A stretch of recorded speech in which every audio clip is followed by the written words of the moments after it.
সারা রাত মুষলধারে বৃষ্টি হয়েও আকাশের শান্তি হয়নি। সকালবেলা উঠে এসে দেখি আকাশ ভর্তি মেঘ আর গুড়ি গুড়ি বৃষ্টি হয়েই যাচ্ছে। ভালো লাগে বলো তো? তার জন্য দুষ্টুকে আজকে স্কুলে পাঠাতে পারলাম না। এই বৃষ্টির মধ্যে কি করে পাঠাবো? দেখো গুড়ি গুড়ি বৃষ্টি অনবরত হয়েই যাচ্ছে, আর আকাশে কেমন মেঘ। শুভ সকাল বন্ধুরা, কেমন আছো তোমরা সবাই? আশা করছি যে যেখানে আছো সবাই খুব ভালো আছো এই বর্ষার মধ্যে। আর তোমাদের ভালোবাসা আশীর্বাদে আমরাও খুব ভালো আছি। আমি টুকুন, খুব সাধারণ ঘরের গৃহবধূ। আমার এই ছোট্ট চ্যানেলে তোমাদের অনেক অনেক স্বাগত জানিয়ে তোমাদের সবাইকে সঙ্গে নিয়ে আজকের ভিডিওটা শুরু করছি। আর বৃষ্টিতে অবস্থা দেখো, রান্নাঘরের সামনে পুরো জল জল হয়ে গেছে।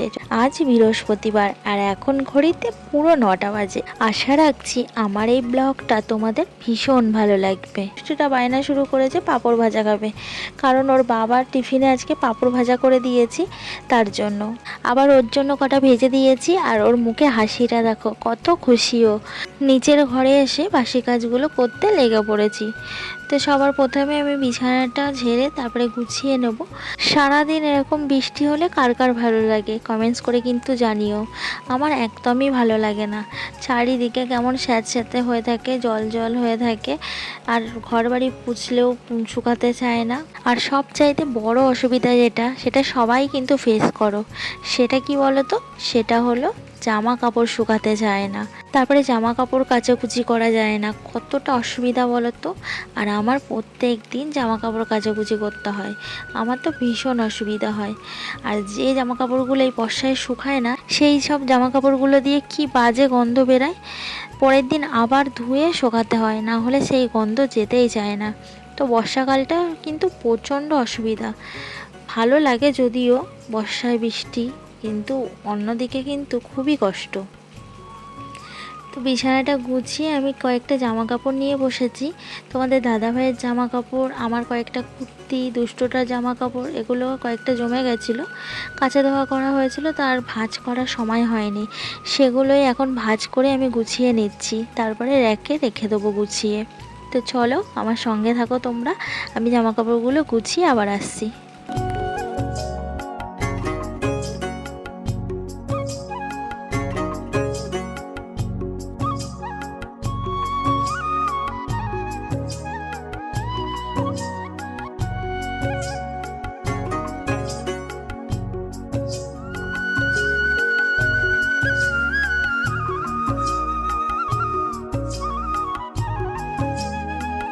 আমার জামা কাপড়গুলো সুন্দর করে ভাঁজ করা হয়ে গেছে, আর র্যাকে আমি সুন্দরভাবে গুছিয়ে রাখছি।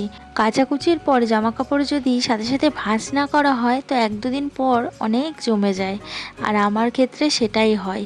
কি করব বলো, সংসারের সব কাজ একা হাতে সামলায়, আবার বাচ্চা আছে একটা, তাকে সামলানো, তারপর ইউটিউবে কাজ করা, একটু তো অসুবিধা হবেই।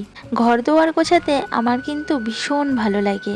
আমি সব সময় ঘর দুয়ার গোছাতে ভীষণ ভালোবাসি। যখনই একটু সময় পাই ঘর দুয়ার গোছাতে বসে পড়ি। আজকে আমার রান্নাবান্না নেই, আর রান্নাবান্না কিন্তু বড় একটা কাজ।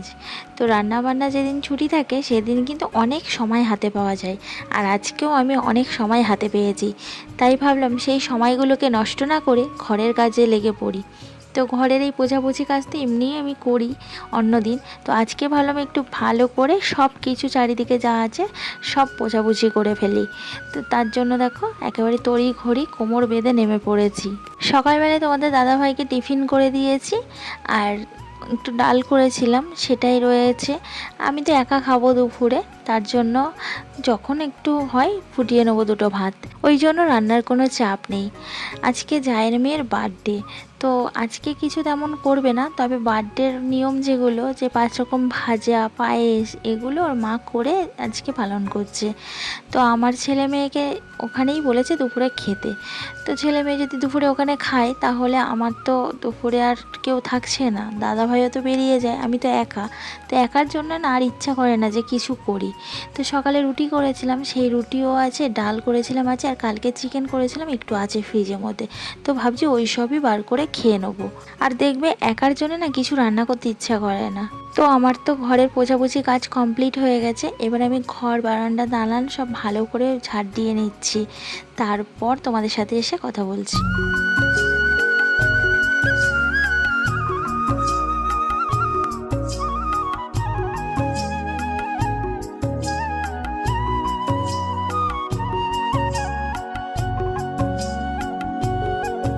তোমাদের তো বললাম আজকে জায়ের মেয়ের বার্থডে, তো এই যে ওর জন্য গিফট এনেছি। কি দেবো ভেবেই পাচ্ছিলাম না, জামা কাপড় তো মানে ভর্তি, রাখার জায়গা নেই। আবার সামনে পুজো আসছে, তখন দেওয়া হবে। তো টাওয়ালটা দেখছিলাম একদম খারাপ হয়ে গেছে, কেমন একটা হয়ে গেছে। তাই ভাবলাম স্নান করার জন্য ওর একটা টাওয়াল দিই, ওর কাজে লাগবে। আর খেলনা টেলনা দেবো তো সব ভর্তি। এর আগের বার জন্মদিনটা খুব জোর করে হয়েছিল, তো টেডি বিয়ার তো অনেকগুলো, মানে গুণে শেষ করা যাবে না। তারপরে আরও অনেক নানান ধরনের খেলনা পেয়েছে, তাই জন্য ভাবলাম যে এই জিনিসটা দিই, ওরই কাজে লেগে যাবে। তো কেমন হয়েছে জানিও, কিন্তু কালারটা আমার বেশ পছন্দ হয়েছে। তোমাদের কেমন লাগছে কালারটা অবশ্যই কিন্তু জানাবে। তো এই হলো গিফট। কালকে আমাদের নেমন্তন্ন রাত্রে বিরিয়ানি খাওয়া হবে, আর আজকে ছেলে মেয়ে নেমন্তন্ন করেছে দুপুরে। তারপরে চলে এলাম ওপরে। ওপরের কাজ তো এখনও সব বাকি পড়ে রয়েছে, আর ওপরের চারিদিকে জল স্যাঁতস্যাঁত করছে। রাত্রে মনে হয় ভীষণ জোরে বৃষ্টি হয়েছে, তাই ঝাপটাতে না পুরো এই সামনের জায়গাটা জলে জল হয়ে গেছে। দেখো চটের বস্তাটা পাতা ছিল, জল টপড়াচ্ছে কেমন, পুরো জলে ভর্তি হয়ে গেছে। বস্তাটাকে আমি আবার ছাদের আলসেতে মেলে দিলাম, জলগুলো সব ঝরে যাবে। সত্যি কথা বলতে বর্ষাকাল এলে না আমার খুবই কান্না পায়। বর্ষাকালে কাজ করতে আমার ভীষণ অসুবিধা হয়, এই জায়গাটার অবস্থা ভীষণ খারাপ হয়ে যায় বর্ষাকালে। তো এই যে বাসনের ঝুড়িটা রাখা ছিল, ওখানটা পুরো জল জমে গেছে, ঝাঁটা দিয়ে না সরালে হবে না। তো বাসনের ঝুড়িটাকে আমি সরিয়ে দিলাম ওই সাইডের দিকে। তারপরে এই যে ঝাঁটা দিয়ে ঝাঁট দিয়ে জলগুলোকে আমি টেনে টেনে আনছি। দেখি তা যদি শুকিয়ে যায়, শুকাবে না হয়তো, কারণ মেঘ করে আছে, আবার বৃষ্টি এলে ওখানে জল জমে যাবে। তবুও যতটুকু পারি জলটাকে সরিয়ে দেওয়ার চেষ্টা করি। এখানেই তো আমাকেই কাজ করতে হবে, তারপর দুষ্টুটা খেলাধুলো করে। তো দেখো চারিদিকে কেমন স্যাঁতস্যাঁতে হয়ে গেছে। আর এই বর্ষার সময় না স্যাঁতস্যাঁতের ওপরে না পিছলা হয়ে যায়, পা স্লিপ করে। ঝাড় দিয়ে চলে এলাম বেসিনে। বেসিনে অনেকগুলো চায়ের বাসন ছিল, সকালে চা খাওয়া হয়েছিল, সেগুলো আর ধোয়া হয়নি। তো বাসনগুলোকে ভালো করে ধুয়ে মেজে আবার আসছি গল্প করতে, তোমরা আমার সঙ্গে থাকো।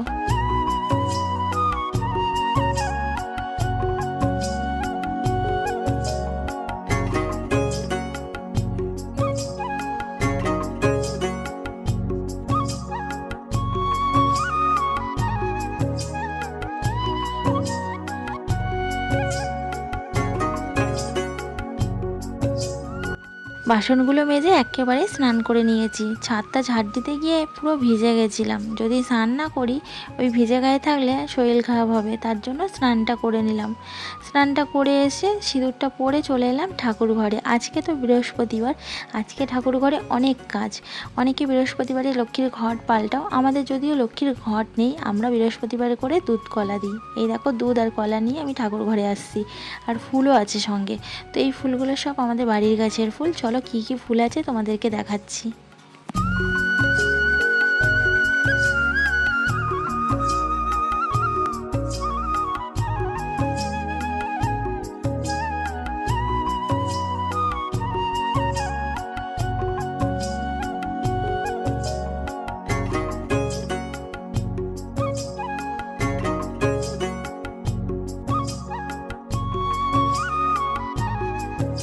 এই বৃহস্পতিবার দিন করে শাশুড়ি মা ফুল কিনে নিয়ে আসে। তো আজকে ফুল কিনতে গিয়ে শুনছে 20 টাকা করে ফুল, মানে আগে 10 টাকার ফুল দিত, এখন সেই ফুল 20 টাকা হয়ে গেছে, তাও অল্প করে দেবে। তার জন্য আর শাশুড়ি মা নেয়নি। বাড়ির গাছের এত ফুল আছে, আবার কি করতে কিনবে বলো তো। তো ফুল কেনে মেন এই জন্যই, বেলপাতা তুলসী পাতার জন্য, আর কয়েকটা গাঁদা ফুল দেয় তার জন্য।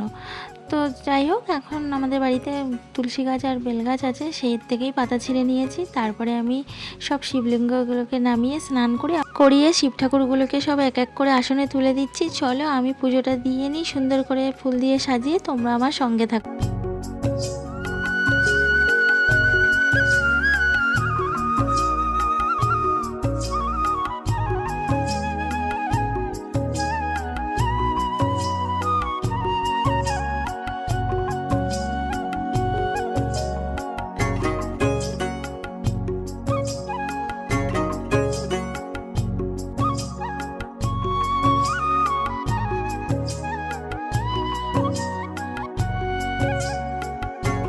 ঠাকুর পুজোর জন্য আমাদের বাড়িতে মোটামুটি সব কিছুরই ব্যবস্থা রেখেছি। দুব্ব ঘাসও আছে, টবে পুঁতে রেখেছি, বেল গাছও রেখেছি পুঁতে, যদিও বেল হয়নি, তবে সবাই বলে ফল না হলে সেই গাছের পাতা দিয়ে পুজো দেওয়া যায় না, মানে সেই বেল গাছের পাতা দিয়ে।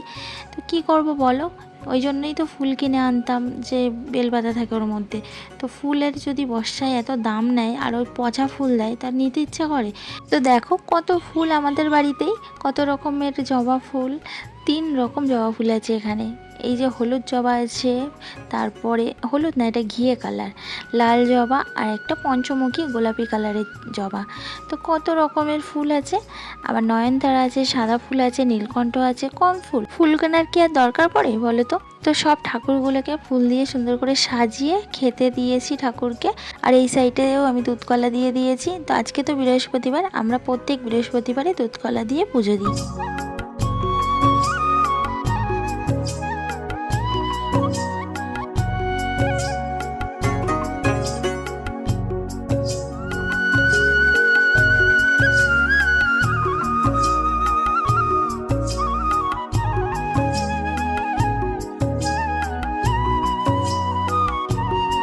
আমার এই ছোট্ট ঠাকুর ঘরটা তোমাদের কেমন লাগে তোমরা কিন্তু অবশ্যই কমেন্টস করে জানাবে। আমার এই ঠাকুর ঘরটা কিন্তু আমার অনেক শান্তির জায়গা। যখনই আমি মনে কষ্ট পাই, দুঃখ পাই, এই ঠাকুর ঘরটা এসে বসি, আমার সব দুঃখ কষ্ট দূর হয়ে যায়। তো এই ঠাকুর ঘরটাই আমার কাছে সব কিছু। তো সুন্দর করে সাজিয়ে গুজিয়ে আমি পুজোটা সেরে নিয়েছি। তো এবার আমি বাইরে যাব, তারপর কিছুক্ষণ পর এসে ঠাকুরের থালা বাসনগুলো তুলে নেবো, নিয়ে জায়গাটা ভালো করে পুছে দেবো।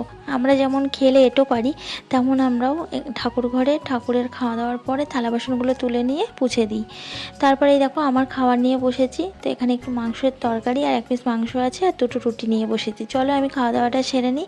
আর বাইরে দেখো বৃষ্টি শুরু হয়ে গেছে আবার।